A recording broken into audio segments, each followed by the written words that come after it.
नमस्कार धर्मप्रेमी बंधु माने प्रकाश ज्ञान टीवी तरफ आपण को स्वागत। आज आम जानिबा भगवान महेश्वर तत्व वैराग्य और श्रेष्ठतार रहस्य। संसार समस्त आडंब छाड़ी जी भस्म को भूषण करिसंती, जी राजा हेउतिले मध्य भिखारी भली वास करती, जी समस्त देवतांक मध्यरे थाई तथापि सबुठारु अलगा ସେହି ଦେବ ହେଉଛନ୍ତି ଭଗବାନ ମହେଶ୍ୱର। ମହାଦେବ ଭୋଳାନାଥ ଶିବ।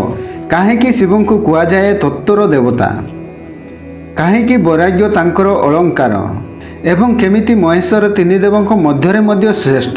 ଆଜିର ଏହି ଭିଡ଼ିଓରେ ଜାଣିବା ଶିବତତ୍ତ୍ୱ, ବୈରାଗ୍ୟ ଓ ମହେଶ୍ୱରଙ୍କ ଶ୍ରେଷ୍ଠତାର ଗୁପ୍ତ ରହସ୍ୟ।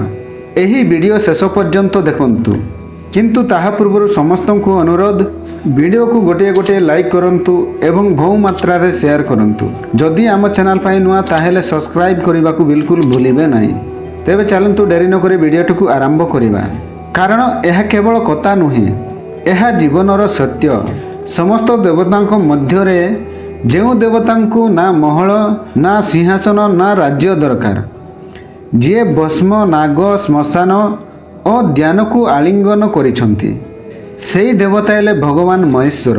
किंतु प्रश्न हेउची, शिव केवल एक देवता नुहे, तेबे से किए, काहींकि तांकु महादेव कुआ जाए। तत्व, वैराग्य और श्रेष्ठतार सेई गुप्त रहस्य कौन? आजिर एही वीडियो रे पौराणिक कथा और गभीर तत्व माध्यम रे आमे जानिबा भगवान महेश्वरंक सत्य स्वरूप। भगवान महेश्वरंकु पुराण रे देवादिदेव, महादेव और आदिगुरु बोली कुआ जाउछि। से केवल संहार नुहे, से हेउचंती सृष्टिर गभीर तत्व। जेउटारे ब्रह्मा कार्य व्यस्त और विष्णु करुणार लीन, सेटारे शिव संपूर्ण निर्लिप्त। एही निर्लिप्ता ही शिवंकु अनन्य करे। शिवंक रूप मनुष्य मन को गभीर अर्थ देइथाए। भस्म लेपन देखा जाए जे समस्त किछि एक दिन नाशवान। गलारे सर्प देखा जाए जे से भय को नियंत्रण करंती।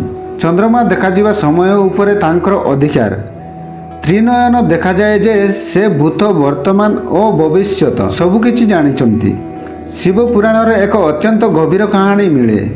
एक दिन वैकुंठ रे देवता माने आलोचना करुथिले, त्रिमूर्तिंक मध्य किए सर्वोच्च। देवता माने एही प्रश्नर उत्तर पाई भगवान विष्णुंक निकट को गले। देवता माने विष्णु को पचारिले, हे नारायण, आपण की सर्वोच्च? विष्णु हसी कहिले, जिए मते मोर आधार देइचंती सेई सर्वोच्च। यह कही सेमानंको कैलाश पर्वत को जीवाकू कहिले। देवता माने कैलाश रे पहुँचिले। सेटारे देखिले महादेव ध्यान रे लीन। सेमाने अपेक्षा करिथिले, किंतु शिव चकु खोलिले नाही। देवता माने भाविले, एमिति ध्यान रे लीन थिबे व्यक्ति किपरि सर्वोच्च। सेही समय हठात एक दृश्य घटिला। समग्र संसार कंपी उठिला। देवता माने भयभीत हेले। विष्णु सेठारे प्रकट होई शिवंक पाद पद्मरे प्रणाम कले। देवता माने आश्चर्य होइगले। सर्वपालक विष्णु जदि शिवंकु नमस्कार करंती, तेबे एहार अर्थ कौन?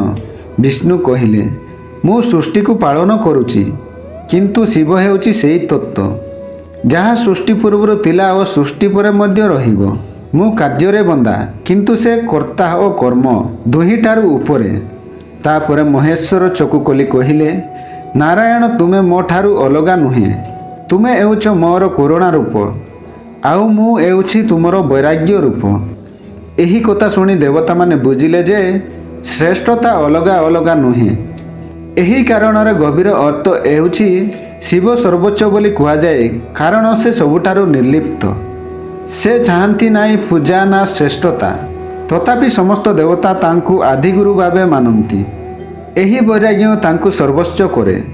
आमको एही सत्य देखा जाए जे श्रेष्ठता शक्ति सृष्टि किंबा पालन रे नुहे, श्रेष्ठता तत्व बुझिबारे अछि।